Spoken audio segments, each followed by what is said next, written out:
Hey, what's going on guys, Tanmay here for Simple Snippets and welcome back to another video tutorial on competitive programming for absolute beginners.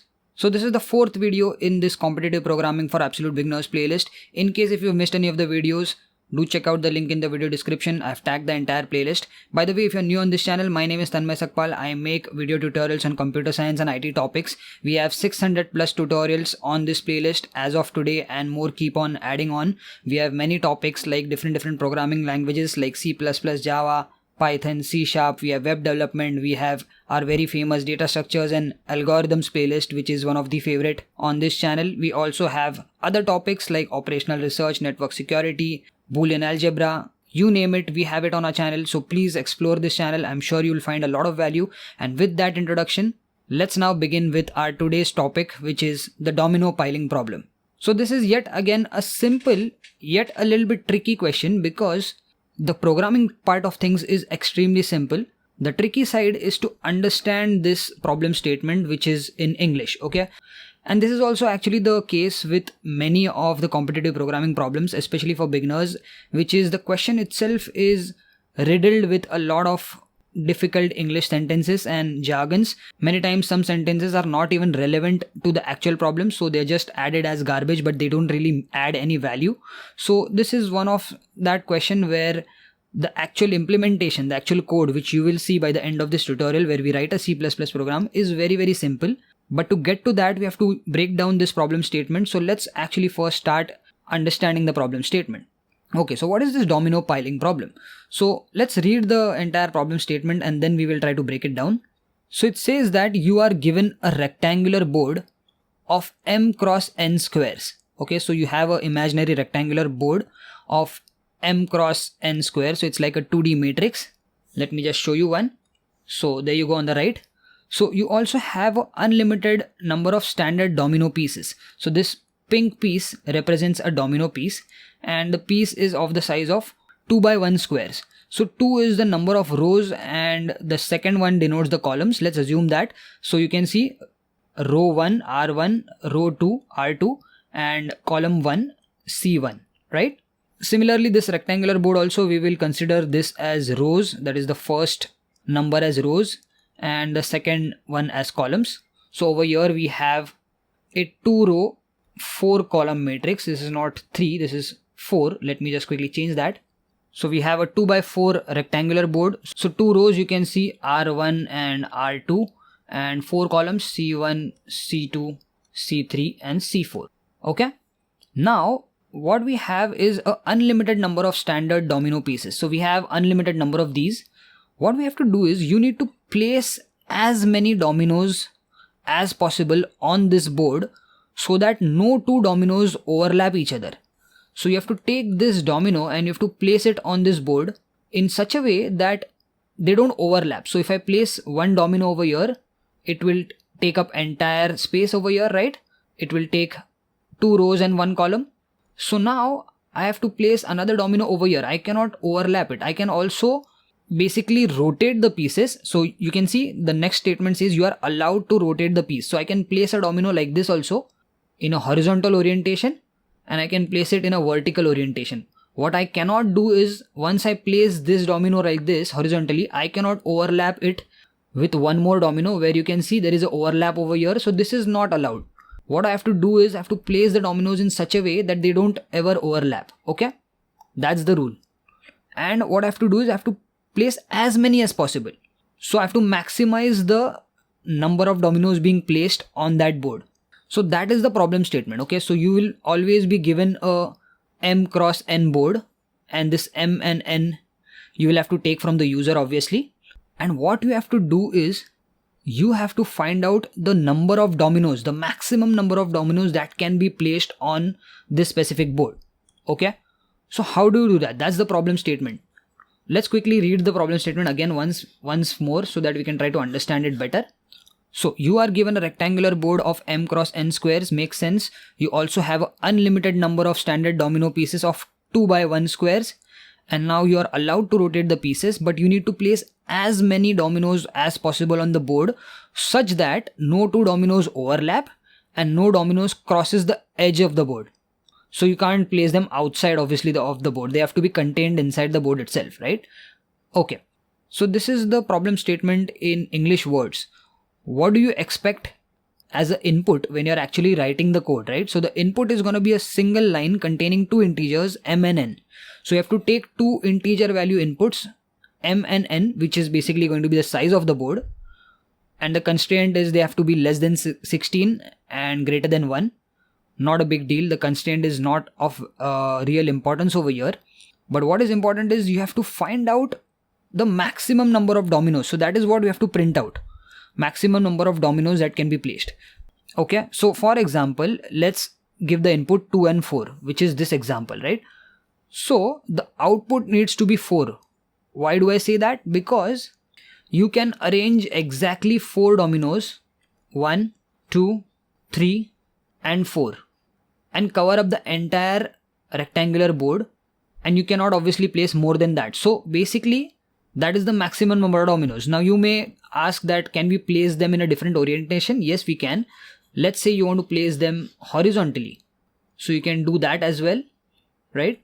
Even so, you can see, even though you can rotate the domino, even then we have only 4 dominoes. So that's the max number. And you can also do a hybrid way where 2 dominoes are horizontal and 2 dominoes are vertical. Even then, the maximum number of dominoes remains the same. So the question arises, how do you find out this maximum number? There must be some formula, right? Because when you're writing a program, we need to have some mathematical calculation that gives us this output as 4. That gives us the maximum number. You can't just visualize this on a board and you cannot just give a theoretical answer. What about the practical side of things where you want to code? So how do you find this out? Now this is where a little bit of mathematics will help you out, and it's not going to be very difficult to understand, but understand that this domino is of 2 by 1, right? So this is a rectangle. The area of the rectangle of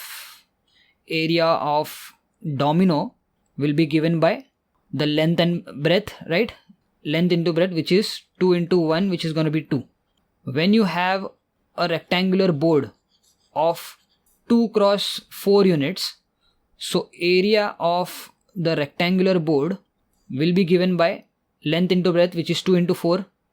So L into B for the rectangular board would be 2 into 4, which is going to be obviously 8.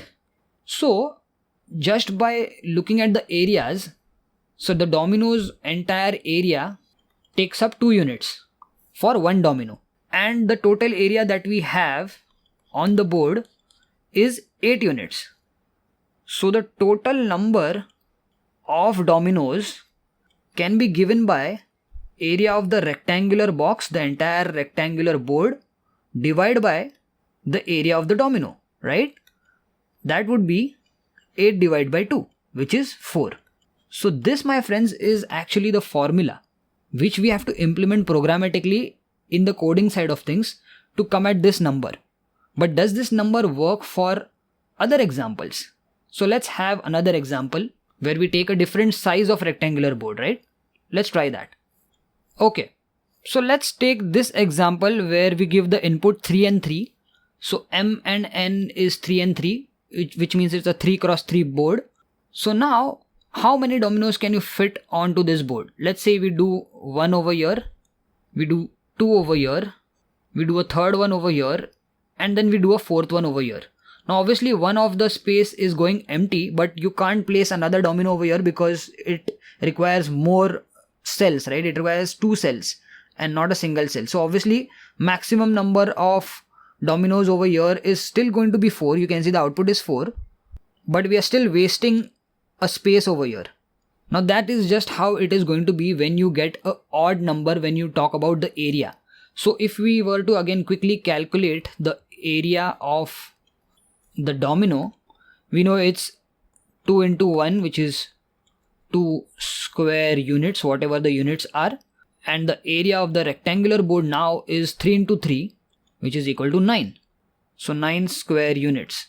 So how many total dominoes can you fit on this board would be given by, so number of dominoes is equal to area of the rectangle, that is the rectangular board, divided by area of the domino, which is going to be 9 by 2.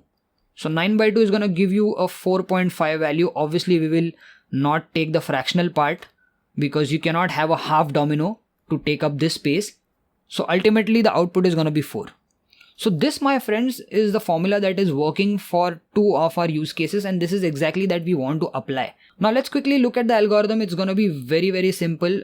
The main crux of this problem was to understand that we have to calculate the area of the domino.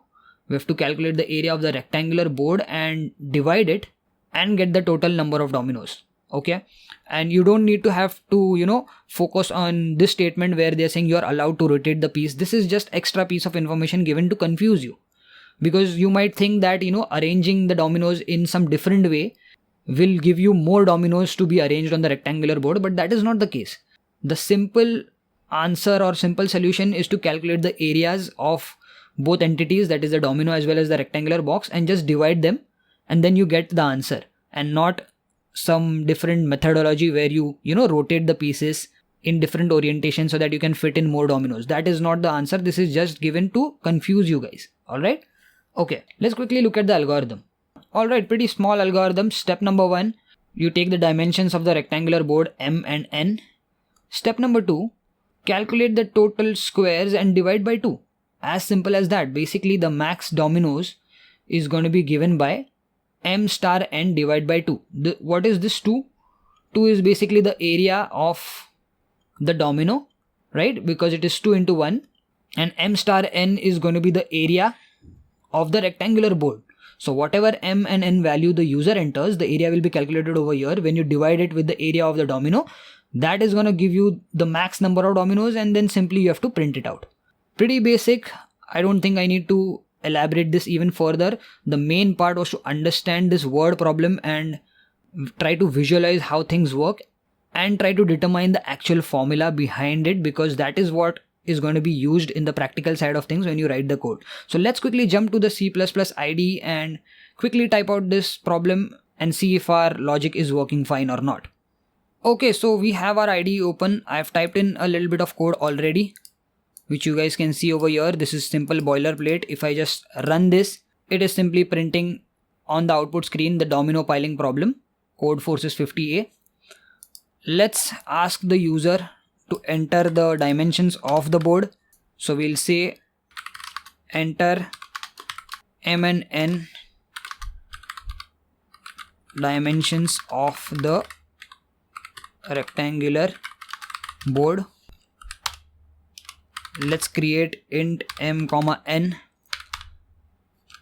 and let's take these values from the user. So we'll say C in M.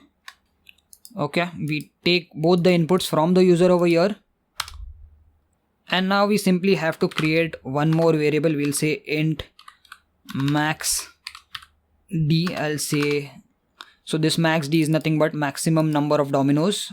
I've written it in a short abbreviation. Max D equals to M star N divided by 2. All you have to do now is simply print out a message saying max dominoes, and then simply print out this max D variable. And I think that should conclude our program. Let's quickly run this, see if we get any errors. I generally make silly typing mistakes. Hopefully not in this problem. This is a very small one. Okay, we've got our output. We got enter M and N dimensions of our rectangular board. Let's first do 2 space 3 and see if we get the answer as 3. Hopefully we should. There you go. We got our max dominoes as 3 because 2 into 3 is 6. 6 divided by 2 is gonna give us 3. Let's quickly run this again. Let's see if we enter a larger number. Let's see what we get. We say 3 and 3. We should get 4, I guess. Right. The max number of dominoes 4. Let's enter even larger problem. Let's say 10 and 3. So that is going to give us the area of the board 30. 30 divided by 2, we should get 15. There you go. We've got our answer as 15, which means our programming logic is working perfectly fine, and we figured out the maximum number of dominoes on a M cross N board when the user is given the dimensions of the domino as well as the board. Alright, so this was the domino piling problem. I hope you understood this problem very well. It's a simple problem. The only thing is you have to understand the question first and try to figure out what is going to be the actual formula to calculate the max number of dominoes. So that's it for this video, guys. I'm gonna wrap up this video over here. If you are still here, please like this video. Let me know in the comments of this video if you have any suggestions for any other particular beginner level problem in competitive programming. Let me know in the comments. I'll try to check it out and maybe even add it into our playlist. Do share this video with your friends. Subscribe and turn on the notifications because the next video is coming up very soon. Thanks for watching. See you guys in the next one. Peace.